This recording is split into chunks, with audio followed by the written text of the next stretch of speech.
Ouf, Alhamdoulilah, on a gagné. Voilà. Victoire de l'Olympique de Marseille face au FC Nantes. J'espère que vous allez bien. Bon Ramadan à tous ceux qui jeûnent. Sahar Ramadankoum. Euh, à tous les musulmans du monde et qui regardent cette vidéo. Donc voilà. L'Olympique de Marseille a gagné. 2 buts à 0. Un but de Amin Gouiri et un but de Mason Greenwood. Franchement, c'est pas le match de l'année. C'était un match qui n'était pas très facile. C'était un match qui était difficile face à une équipe nantaise qui nous a imposé un pressing dès le début. Et on sentait que Nantes, ces derniers temps, ça commençait à aller mieux. C'est une équipe qui a quand même des joueurs très très rapides, avec ses deux attaquants, Moses Simon et Ablin, qui ont mis un pressing et nous ont vraiment fatigués. Donc, bravo à cette équipe donc de Nantes, qui a fait un bon match, et Marseille qui a quand même réussi à détourner ce bloc-là, parce qu'ils avaient une défense solide. Je rappelle quand même que la défense c'était So, Castelletto et Palouin, une défense à 5.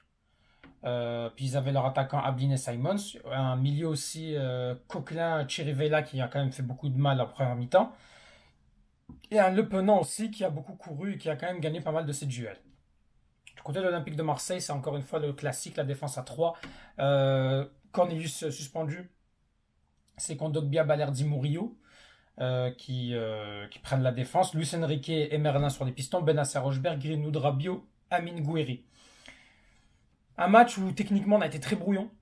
On ne s'est pas procuré beaucoup d'occasions. On a eu une belle combinaison qui aurait pu aboutir à un but. Malheureusement, Gouiri est hors jeu de quelques centimètres. Sinon, Rabiot aurait pu ouvrir le score. Mais l'équipe olympique de Marseille, pendant tout le début du match, n'a pas su ramener cette touche technique, ces combinaisons qu'ils arrivaient à faire d'habitude. Il y a une équipe de Nantes qui ne les a pas aidés, mais là on a vu une équipe aussi de Marseille très nerveuse. Et plus le match avançait, plus on en était encore à 0-0, plus c'était compliqué. Rulli fait un très bon match. Je rappelle qu'il nous sauve quand même de deux grosses situations. Une de Ablin en début de match, en première mi-temps, et une autre faite par, je pense que c'est encore Ablin qui a l'opportunité encore d'ouvrir le score en deuxième mi-temps alors que ça va très mal. Et franchement, Rulli, on ne peut que lui dire merci, hein. C'est très très bien d'ailleurs, l'OM fait seulement son quatrième clean sheet.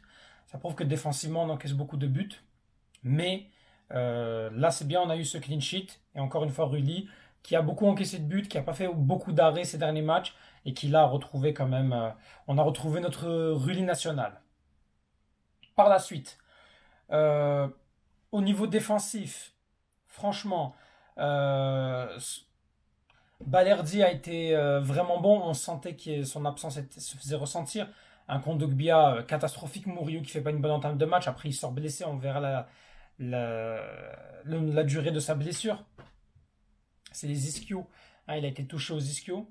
Mais cette équipe de Marseille, qui on sent sa fébrilité défensive, et Kondogbia l'a très bien symbolisé, lui qui était le maillon faible. Tous les duels passaient par lui car il savait que Kondogbia fébrile comme celui-là, bah, il pourrait faire des erreurs et il en a fait des erreurs. Des passes brouillonnes. Il n'a pas fait ce que un Cornelius pourrait parfois faire, essayer de monter un petit peu, venir en soutien de Quentin Merlin.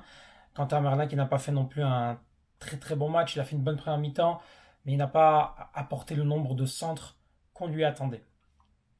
Luis Enrique, c'est pas mieux, hein.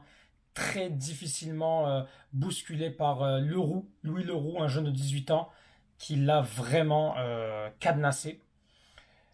Du côté du milieu de terrain, Hochberg, c'était un très bon match. Comme d'habitude, on sent la patte quand même des grands joueurs, des joueurs quand même style Ligue des Champions, etc. Première Ligue, on le voit avec Hochberg. Par contre, Benasser, le rythme, c'est pas là, hein. Et il va falloir vite qu'il retrouve son rythme. Mais pour moi, Benasser, il va rentrer en concurrence avec Rongier. Je l'ai dit, pour moi, l'entrée de Rongier a beaucoup apporté. Et c'est ce qui a permis à l'Olympique de Marseille non seulement d'ouvrir le score par Gouiri sur une passe de Valentin Rongier, et puis Mason Greenwood qui dribble donc deux défenseurs, dont Nicolas Pallois. Il était en duel avec Nicolas Pallois aussi, et qui arrive à marquer ce but-là. Mais si on prend la performance de Greenwood, elle n'est pas très très bonne. Elle n'est pas très très bonne. Il est nonchalant, je trouve que il a ralenti beaucoup le jeu. En deuxième mi-temps, c'est un petit peu mieux. Il arrive à se procurer un peu plus de situations. Il a cette frappe qui quasiment à côté de Anthony Lopez, qui en profite pour faire le bon plongeon pour la photo. Mais sinon, Greenwood, à part son but, c'est pas non plus un excellent match. Là, c'est bien qu'il marque. Il a permis, il a quand même, il s'est retrouvé dans une situation de face à face, il a marqué, c'est ce qu'on attend de lui. Mais on peut exiger mieux. Gouiri, franchement, Gouiri, il méritait de marquer plus qu'un but. Il a fait un très très bon match. Lui et Rabiot ont été les meilleurs Marseillais, je pense, pendant ces 90 minutes. Et ça a été très très bien. Un Rabiot qui court partout, qui est polyvalent, qui vraiment est toujours là pour la récupération, arrive à se projeter aussi dans la profondeur. C'est très très bien pour Rabiot. Et puis Gouiri qui marque son troisième but. 3 buts, 3 passes décisives en 5 matchs depuis qu'il est arrivé à l'Olympique de Marseille. Gouiri, c'est la renaissance en ce moment. C'est la renaissance. Après, il y a eu les rentrants. Amar Dedic qui est rentré. Bon, il n'y a pas eu grand chose. Il a fait de quelques accélérations, mais insuffisant pour espérer une place de titulaire à la place de Merlin. Lirola, c'est catastrophique son match. C'est catastrophique. Il rentre pour remplacer Murillo blessé, mais voilà, c'est normal qu'il ressort d'ailleurs dès le deuxième but. Luis Felipe, tant mieux qu'il joue. Ça serait bien peut-être de le voir un peu plus. Espérons qu'il va jouer les prochains matchs. Parce que pour moi, Kondogbia, faut qu'il s'en aille, hein. Ah oui, il faut qu'il s'en aille, Kondogbia, hein. Franchement, ça sert à rien.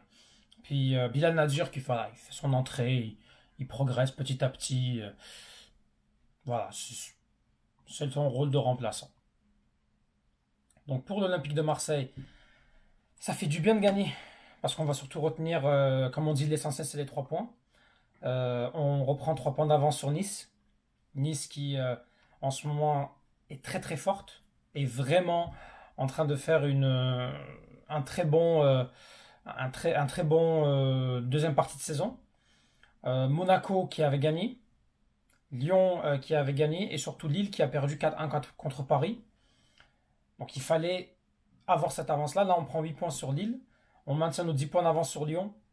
6 points d'avance sur Monaco et 3 points d'avance sur Nice. Et notre prochain match, c'est face à Lens. Lens qui, ça va pas du tout en ce moment. Lens est complètement à la ramasse, a perdu quand même à domicile 4-3 face à comment il s'appelle, face à Le Havre, avec un but d'André Ayou. Ils menaient, je pense, ils étaient 2-2. Je pense que Sotoka avait marqué le troisième but. Ils se sont fait égaliser à la 62e. Et il y a eu un penalty 4-3. Donc défaite, c'est la crise au lance de Wistil. Donc il faut en profiter. Il ne faut surtout pas venir avec l'excès de confiance. On l'a vu que ça va être difficile. Donc gagnons le prochain match. Surtout que si on prend nos concurrents directs, Monaco se déplace à Toulouse. Peut-être 3 points assurés. Lille va recevoir Montpellier. Donc voilà. Et puis il y a Nice-Lyon le dimanche prochain. Nice-Lyon, c'est quand même c'est pareil à Nice-Lyon. Ça veut dire que où Nice gagne et on gagne, on prendrait 13 points d'avance et là on mettrait vraiment Lyon hors jeu sur le peu de menaces qu'ils ont, même si bon, Lyon c'est pas la priorité. La priorité serait que Nice perde des points. En tout cas, ce qui est sûr, c'est que ou Lyon va perdre des points, ou Nice va perdre des points. Et là en ce moment, il y a 3 points d'avance sur Nice. Donc si Nice perd des points, on va pas dire non. Voilà. Et un mot sur l'arbitrage. Euh, Stéphanie Frappard n'est pas une bonne arbitre. Elle est nulle. Elle n'a pas arrêté de siffler des fautes. Mais ça, c'est pas une question de l'OM contre l'OM. C'est pas un complot contre l'OM. C'est qu'elle est comme ça. Elle ne fait que siffler les fautes. Elle ne prend pas en compte l'esprit du jeu. Et c'est ça le problème de beaucoup d'arbitres, c'est qu'ils ne prennent pas en compte l'esprit du jeu. Et puis, elle se fait avoir. Et je peux le dire, Hochberg, à un moment donné, il tombe. Alors, il se fait mal. Il n'y a pas contact avec le joueur nantais. Et pourtant, elle a donné jaune. Bon, mais j'ai pas grand-chose à dire sur ça. Je pense que l'arbitrage, oui, c'est normal de dénoncer l'arbitrage. Je le fais, je le referai. Il faut pas non plus, faut pas virer fou. Parce que malgré tout, si on perd les matchs, c'est aussi en grande partie notre faute. C'est pas, ça veut pas dire que s'il n'y a pas d'erreur d'arbitrage, certes, s'il y avait moins d'erreurs d'arbitrage, peut-être qu'on aurait un peu plus de points, peut-être qu'on serait à une cinquantaine de points. Mais on ne serait pas premier. Faut pas aller jusque-là. On est Paris, c'est un autre niveau devant nous. Il faut le dire. Là, en ce moment, ils sont très très très forts. Voilà. Donc, voilà ce que j'avais à vous dire. Merci à tous d'avoir vu cette vidéo. Sahar Ramadankom. Un bon ramadan pour toutes et tous. Et puis, allez l'OM.